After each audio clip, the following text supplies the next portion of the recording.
How do you optimize plastic surgery scars? Well, there are three parts about this video. One, what is a scar? How's it mature and all those things? Number two, what do I do as a plastic surgeon during surgery to optimize your scars? And the third thing, which is most important to you, how do you as a patient make your scars actually look better? The first part is, what is a scar? So obviously a scar is healing. You may have some type of incision where you can only see the skin. And as a plastic surgeon, obviously I can tell you that underneath the skin, I'm still doing some work. I may have to reconstruct bone or muscle or soft tissue or something along with what you and I can both see the skin. You have to understand that scars mature. It takes a long time for a scar to fully mature, typically around 12 months. So that's called the maturation phase or the remodeling phase. Short term, you just want the scar to heal. You want it to stop bleeding, for new skin to grow, and the first sort of couple weeks, it's not the most attractive incision or scar. It does remodel or mature over time. You can't really see it with a naked eye on a day-to-day basis. If you happen to take a photograph of some incision of your area of surgery once a month, first month, every month for a year or so, if you put all those 12 photographs up against the wall and stared at them, you would see subtle changes. And to be honest, you probably see not much change from like month 7, month 8, month 9, all the way to month 12, but you would see a change. And this is what we're talking about with scar maturation. This is a very important process because while it's healing during those first 6 to 12 months, you want to really treat the scar very well. And in the last or third section of this video, this is where I'm going to discuss with you exactly how you can help take care of your scar. There are different types of scars. Of course, we want to have a nice flat scar with a good color match to the surrounding skin. You can have something known as a hypertrophic scar. What that means is an incision that doesn't heal, where the scar is a little elevated, a little red, a little widened. It has thickened scar tissue. If you actually took a look at it under a microscope, it would be epithelial skin cells. However, there would be too many scar type cells, if you will. So the way to treat this is not quite the same as other scars. You actually want to treat it non-surgically within the first 6 to 12 months and preferably right after it starts to happen. There's another type of scar you may have heard of called a keloid scar, K-E-L-O-I-D. So those are scars which are worse than hypertrophic scars. Specifically, they extend beyond the border of the original scar and they're quite thick. Both hypertrophic and keloid scars can occur in anybody, but they definitely occur in certain ethnic groups, and they also tend to occur, interestingly, from the shoulder through the neck all the way up to the head. So those are the areas where we have hypertrophic or keloid scars. It's important to realize that with a keloid scar, we want to be very aggressive in terms of non-surgical and potentially some interventional treatments to help prevent the scar from extending beyond the area of the border or getting very, very thick. So during surgery, what do I do as a plastic surgeon to help that scar look better? There are a couple tricks or hacks which include making sure there's good blood flow in the area, making sure that the tissue is evenly closed so there's no indentation, making sure that it is tension-free. There's no pressure. There's nothing sort of pulling apart the scar. Rather, you want the skin and the underlying tissue under it to be really at relaxation, to be tightly knit. This is an issue with larger scars across body joint surfaces. So for example, across the knee, across the elbow joint, where you're constantly moving it or bending it.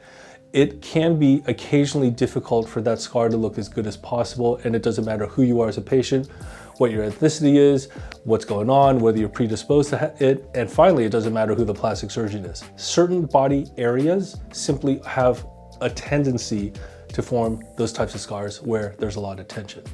So those are the major factors as to how I, as a plastic surgeon, can help your scar to look better. Another important factor is, of course, the type of suture we use. Generically, it would be better if we could use permanent suture. So these sutures are the type where I have to remove it. If you don't do anything, they're not going to absorb, they're necessarily needing removal. They do not go away on their own.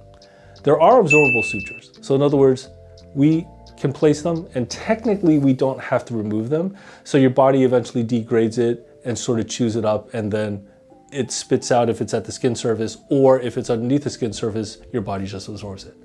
So as a patient, I totally understand that absorbable sutures are more convenient. Like, why in the world do I have to have my sutures on? Hey, they're dissolving, that's great. I don't need to see the plastic surgeon. I don't have an extra minor procedure of having the sutures removed. The reason why you don't want to have absorbable sutures in certain conditions, certain surgical closures, as well as really, you don't want to have absorbable sutures at the skin level, is because when the body degrades or it breaks down those absorbable sutures, that absorption, that degradation of the suture causes scar tissue to form. So as a plastic surgeon, I really do not want that at the superficial level that I can see. I would much rather, as a plastic surgeon, in caring about your final scar appearance, I want to have a permanent suture. Permanent sutures don't have much tissue reaction. So your body can't break it down. So it gets annoyed, it gets tired, it just doesn't break it down, but it also doesn't have a reaction to the actual permanent suture. So this is why it's preferred. So right after surgery, what can you do as a plastic surgery patient to make sure they look great? Well, your incisions, basically, we just want it to heal short term. We want to avoid infection. We want to make sure they're clean. We want to make sure that you are eating enough nutrients and specifically protein, which I think is not discussed enough, to allow the best type of healing for your incision. Interestingly, antibiotic ointment can help with the appearance of scars. So if your plastic surgeon recommends it, I would definitely use it not just to help prevent infection, I would actually use it so that your overall appearance of your scar looks better. Protection from the sun is very important for scars to look their best. If there's an area that is easily exposed to the sun and you just love the sun and get that area exposed after plastic surgery, give it a couple months and maybe a little red. We don't want that, so we want to avoid the sun. You may have to use sunscreen on a very, very frequent and consistent basis to make sure you have the best looking scar possible. Getting back to infection, some plastic surgeons or some procedures or both do recommend antibiotics to be taken just to make sure you don't get an infection after surgery. If that's your case, then definitely take those antibiotic pills, which will definitely help with the scar formation long term.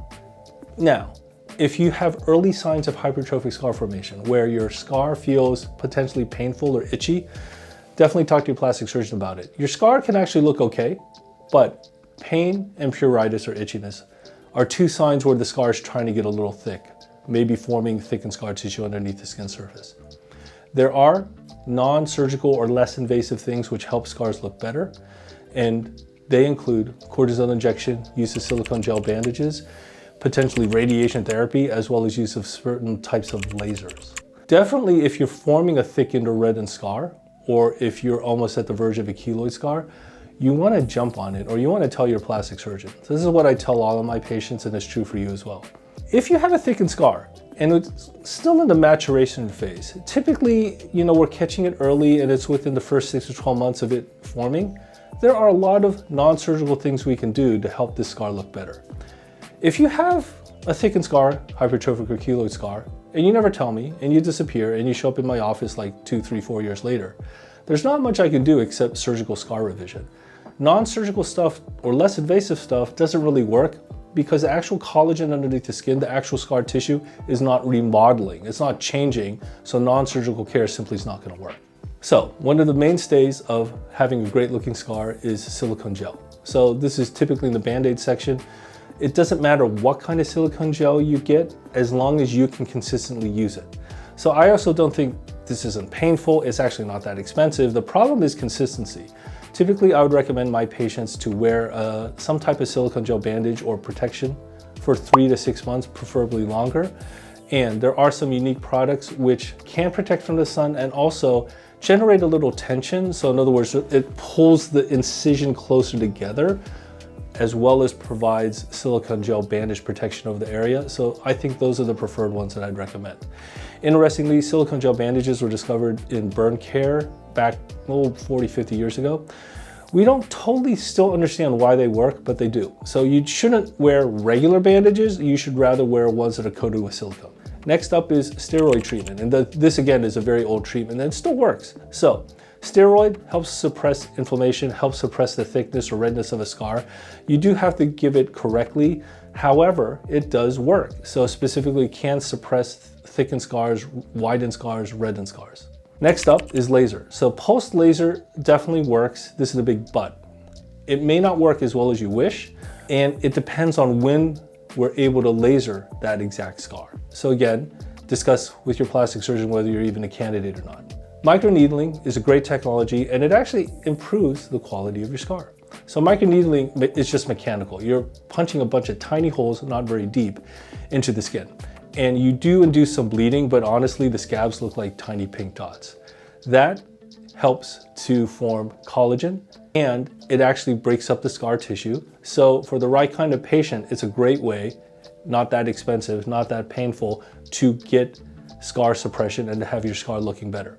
You definitely may need several treatments for it, so definitely discuss it with your plastic surgeon. Finally, I bring this up because I'm a nerd and because it's YouTube and we might as well be as complete as possible, but this is pretty rare, radiation therapy. So yes, if you have a history of really keloid scars and they've come back over and over again, and it's an area that may be functional, yes, radiation therapy works. Now, this is not a very common thing that's done. It wasn't commonly done when it was discovered, and it's definitely not commonly done today. However, if you have a keloid scar that's maybe on your neck and you've had it a couple times and it has always come back despite optimal treatment, it's pulling down your neck, sort of like that. From a functional viewpoint, that's not good for your neck. And so you may want radiation therapy treatment. And of course, this is a bigger thing. Talk to your family doctor, talk to your plastic surgeon before even considering this treatment. Another thing that seems to work, and again, we don't fully know why, is some type of pressure dressing. So we learned this as plastic surgeons in burn care.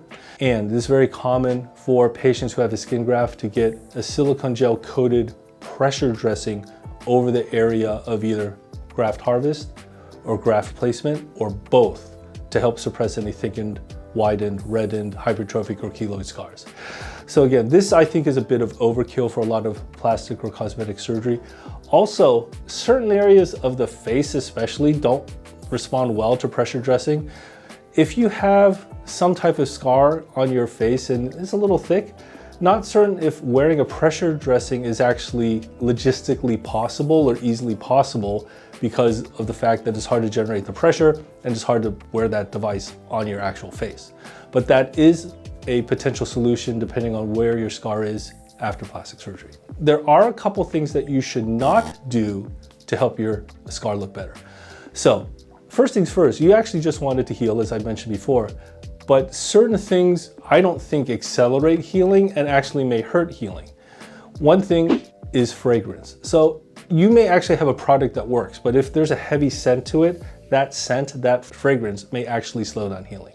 Another common question is, well, there's this special oil. There's this essential oil that actually helps. Pretty much every oil that I'm aware of will slow down healing and actually may irritate healing skin. So definitely avoid essential oils if possible. Finally, there are bleaching agents, whether they're over the counter or prescription. I, in general, do not recommend bleaching agents while the incision is healing. Bleaching agents may be used, maybe, depending on you, your body, the type of incision, but we really should only consider it once there's all new skin. Reepithelialization is what we call it. I don't recommend this while it's still healing right after surgery. So there you have it. I've talked about types of scars, what I can do as a plastic surgeon during your operation, and a bunch of things that you should do and a couple of things you should not do after surgery to get optimal scar healing. If you have any other comments, any other treatments I don't know, or any questions, please let me know. Thanks so much for watching.